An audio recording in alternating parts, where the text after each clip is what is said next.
Thanks very much for the introduction. So this is John Webb with my co-author Sabine Foster from the Free University of Amsterdam, as well as my two master's students, Alexander and Frederick. So we're here at TPMPC. The theory and practice of MPC is a very broad church that encompasses many different types of research. We can look at the two extremes of these areas. On the one hand, we have theoreticians who spend their time coming up with protocols, coming up with cybersecurity groups, and very strong models like universal composability. Maybe you don't proudly declare that this protocol is very efficient, and that's even practical. And on the other hand, because we have practitioners who are very busy making real-world systems, where the cryptography is a small part of this, and they're trying to optimize code, and in the meantime struggling to understand all of this theory stuff that the rest of us use. So if I ask you where does implementation security fit into this, of course you might actually think that this belongs in the practical side. But in this talk, I hope to demonstrate that actually implementation security can be a useful bridge between these areas, and I hope it's something that both sides can use to learn from the other.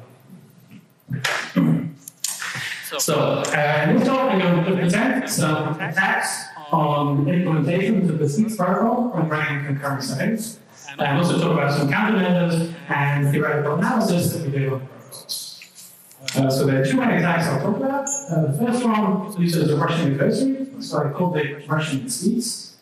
The second one relates to unchecked memory issues in the implementation. So both of these allow a malicious adversary to potentially cause incorrect openings in the online phase, which may in some cases lead to leakage of private inputs. On the one hand, we could use these attacks as implementation-specific issues, or perhaps issues with the overall architecture of some implementations. However, I'd like to point out that the first attack also does point to a theoretical weakness in the d4s protocol, which we identified, and we also identified some modifications to the protocol that could be made, which would make it easier for implementers to avoid this attack and potentially improve usability in other aspects in the future. Okay, so what do we need to know about these? If you've seen this kind of model a few times already in this conference, the d4s works in the pre-processing model. It's an MPC protocol secured against a dishonest majority with malicious security. So the parties will first interact to produce a large batch of authenticated multiplication triples, which then use in the online phase to carry actual computation on their private inputs.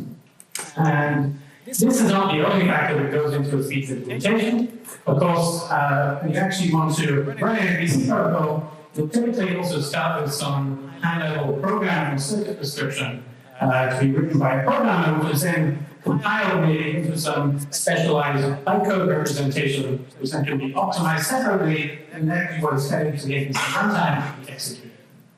And this is indeed the architecture of how systems like MPC work. Okay, so on a theoretical level, d4s uses a form of secret sharing with information for maps to provide malicious security. And in this, we have secret shares that are defined in the field, SP. Each secret value x, by I will have a share xi together with a map gamma I and a map key share alpha I. So the sum of the xi's gives the secret x, and the sum of the map shares, the gamma i's, gives this map, which is this alpha times x value of the fields. Alpha is the global map key, which itself has a share. So this is a secret sharing scheme, maximal value authentication and robustness and open values. Of course, when we generate beta triples in the offline phase, then it will also be secret shared and authenticated in the same way. So when we have these authenticated secret shares, the online phase will often be opening these secret shared values at various places and want to do this in a robust manner. So how does this work? So firstly, as above have secret shares at x, they can do the line thing of exchanging the shares and reconstruct an x. But of course, this doesn't protect against a malware sliding about a share. So what we try to do is have this map check procedure to verify the openings. One thing I know here is that the map check is not run after every opening. So it's typically usually postponed until at the end of the computation. So after you've done all the multiplications, before you output some result of the computation, you will then go ahead and check all the max in the big batch to verify all the multiplication triples are correctly used. But here we'll illustrate the map check from a single value x. So as a goal, we'll compute this value zi by subtracting the shared gamma I of the map with x times alpha I, the map feature, and commit, and then opens these zi values, and then just check if this ought to do 0. With everything going through, then the sum of gammas is alpha times x, and then the alpha is constant z, the sum of alpha x I, and we get 0. And it's also pretty easy to see that if, say, Alice tries to cheat the opening here, then she can't cause this map check to pass unless she manages to somehow guess the map key alpha. Okay, so the first attack is brushing these keys, and just to start with, I have an overview of how this works. The first step is very simple. You just steal the map key. So you might think this should be so easy, right? How do you steal the map key? It turns out if you have the right kind of investor, you can steal the map key. And we then combine this with a certain multi-frame weaknesses and some other trickery and end up with an attack. Okay, so let's get to step 1. Let's take another look at this map check protocol. So let's say now Alice is malicious with graph. Alice is opening some value x. Now Alice is going to lie in the first stage of opening just in x1 minus 1, so that we can then reconstruct x minus 1 instead of x. So the next phase, the values will compute the commitments. We commit to this value zi, which is now computed using x prime instead of x.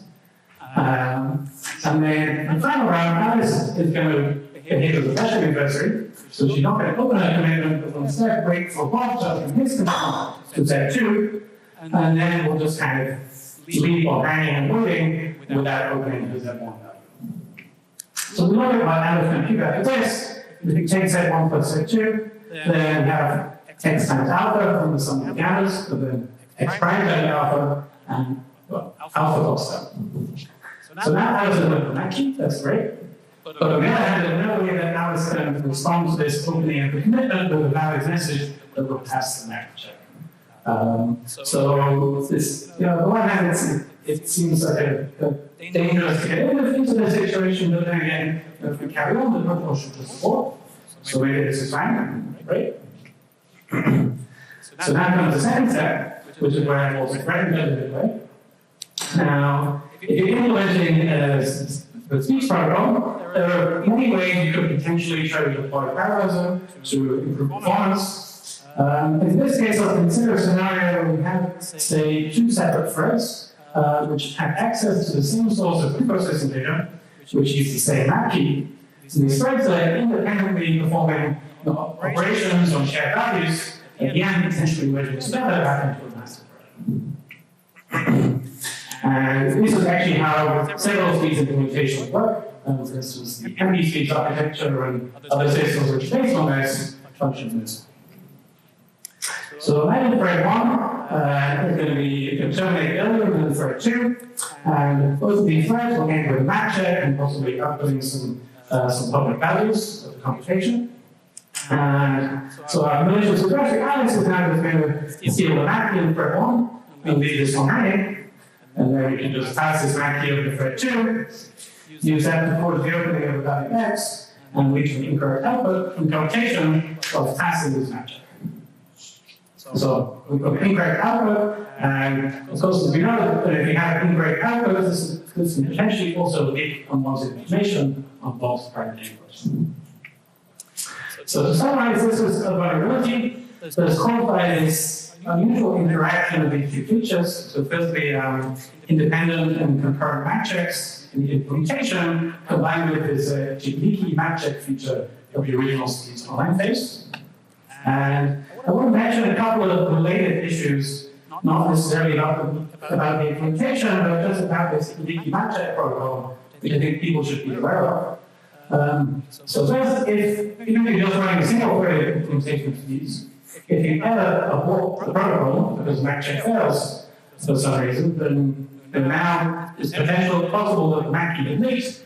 Now you have to throw away all your processing material in map key and restart completely from scratch.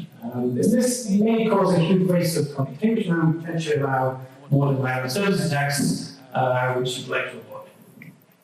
The second thing that I think people should take care of is with key reuse. So while cryptographers should know that key reuse is generally very dangerous and should be avoided, in some cases it can actually be proposed for multi-party coupled circuits like DMR. An optimization where if you use a MAC key, use the NA values also as the offset in the free XOR trick for coupled circuits, then this can allow you to non-empirically generate shares of coupled circuits very cheaply. But what is the proven safe and example works for standalone MPC protocols that just do a kind of single coupled circuit interaction. If you happen to combine this with speed-like protocols, it's the same MAC key, then this could lead to a disastrous privacy issue where learning the MAC key immediately reveal all the inputs of the coupled circuits. While we didn't find this issue in practical implementations, I think it's something that could plausibly happen if you're not careful. Okay, so moving on to the second attack. So this is more of an implementation issue to do with unchecked further memory accesses. Now this relates quite specifically to the memory model used in MPCs. So here we have two threads, and MPCs allows threads to communicate via some shared global free memory. So for example, we have a program where the first thread will compute some secret multiplication containing the secret shared value Z, and then we'll write this to global memory, and do some other computation, maybe check a map at the end. And then meanwhile, thread 2 will read the value Z from the memory, and then output Z, and of course check the map. So if in thread 1, the corrupt Alice, for instance, introduces some error and multiplications, and now Z is not actually Z, but it's Z plus some error. Note that this E value may in fact depend on some private inputs if there are errors propagated from previous multiplications. But note that the max on Z plus E may in fact be correct if the error was caused by previous multiplication documentation. Now we can write this faulty value of Z to memory is Z plus E. Oops. Wrong way. There we go. Okay. And when thread 2 later reads back this value Z, we'll actually get the incorrect value of Z plus E, which will be output by the protocol there, and we in fact pass the MAC check, because Z plus E is on the correct MAC. Of course, when thread 2 later checks the MAC, then this MAC check will fail, but this might be after thread 1 has already failed, and output the wrong value and weak definition of private inputs. So now this issue doesn't really relate to having to see all the MAC keys, or it's just an issue with being able to write to memory without having verified values based on checked values. Okay, so we, as our master's students, carefully looked at several different speech implementations to try to identify and implement these exploits. So we found that MPCs, combined stack, and scale lambda were all vulnerable to both of these implementations because they are independent MAC checks and also inherit the same multi-threading architecture, from a paper which I was largely responsible for back during my PhD days. And we also looked at Fresco, which is a different library based on Java. Fresco does not have these issues because it uses a global synchronized MAC check across threads and doesn't allow inter-thread communication. So MPCs are sent in patched, and these issues no longer present. Of course, scale lambda no longer being data, so they've not been patched, and hopefully other libraries will pull them into the latest version of MPCs. Okay, so you might be wondering, how did we get here? What went wrong that these vulnerabilities broke? The speeds is usually secure, doesn't guarantee that you can run things concurrently and everything should be fine. So we look at the ideal functionality that Steve realizes, and we have this arithmetic black box model, which is a single functionality that contains 4 atomic commands or instructions that parties can call to input private data, to do computations with data, and output it as the results of the computation. And we look at what the composition theorem says, and you see that if you have some protocol file, which uses an ideal preprocessing functionality, in this case, using security implements the arithmetic black box, and okay, we're guaranteed that we can arbitrarily compose pi together with preprocessing with itself and with other protocols, however we like.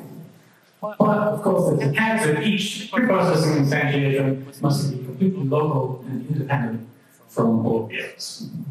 So the data does not guarantee security if we, for instance, take several independent online phases sharing the same preprocessing modules, or if we even have one online phase, but then we just do multi-threading to optimize the multiplications or additions or outputs within that single protocol. So this is not really desirable, right? It would be nice to use multi-threading to optimize implementations and also have security groups that cover this case. So what can we do to fix these problems? So we have a few fixes we can deploy. The simplest one for rushing XPs is just simply, if you have multi-threading, you can not deploy independent match checks and force the threads to synchronize every time there's a match check. And then you don't get this issue where you can steal a key in one thread and then use it in another. So for example, if the key still leaks, you have the issue that you may have to regenerate all the preprocessing data in case of a fault. So the second fix is the mask match check protocol, which doesn't have this problem. And for unchecked memory, so there's a couple of different things you could do here. One approach is to have a more restricted model of multi-threading, where threads aren't allowed to communicate with each other as much. Alternative might be to enforce that whenever you write secret values to memory, you always run a backcheck protocol before you do that to make sure that the write values don't depend on any unchecked values. And MPCs took the simplest routes to fixing these issues, the first two above, although we actually think that it would be much nicer if we could deploy the map check and then get guaranteed to remove all the issue. So what we get here is math check. It's very simple. So when both values are committing to an opening to this Z value, this is where the leakage occurs. So if we first just multiply this with a random shared value R, known to none of the values, then this randomizes the value that is revealed at the end, which you want to check to be 0. And if it's not 0, therefore is multiplied with R, so it doesn't reveal anything on the key alpha. So the cost of this math protocol, it does add an extra random interaction to the original match check and needs multiplication triple, but that doesn't have to be authenticated. But it removes all the vacuum leakage. You can do multi-threading without having to worry about it, and also not have to worry about throwing away processing data. And we did using security analysis of this new protocol. Actually getting the first proof that it's possible to have, say, k independent threads running the speed online phase, sharing the same processing data, and this is formally as good as having k independent executions of the speed online functionality. One caveat with our type analysis is that we don't have any way to model shared memory between the first. They do have to be completely independent computations. Okay, so to summarize, one takeaway from this talk is that we should be very careful with match keys. Actually, a little more generally, I think we should be careful with consistency checks, where if in case the check fails, there might be some leakage of information for the correct process. So of course, usually in protocol, we know that things should abort, and that's fine. But maybe it's worth noting when this happens, in case there was some leakage, that we make it clear to people implementing these things that they really have to abort and be careful with multi-threads. And perhaps even design new protocols that avoid the potential weaknesses, like the mask match check. In future, I think it would be nice if we can have better formalizations of protocol, which are closer to what's being influenced in practice. That's with UC specifications. And one of the more practical countermeasure that might be useful is to have in the MPC software, type annotations which declare whether variables are checked and verified or potentially faulty and unchecked at certain points, which may help with dealing with these kind of memory issues when you have multiple threads sharing memory. And finally, I'd like to say that I think this area of analyzing security of MPC implementations is not very common at the moment. We don't see much work in this area, but I think as MPC is starting to be deployed more in practice, it would be nice to see more work in this kind of field, looking at what we know about the security of existing implementations. That's all I want to say. Thanks for listening.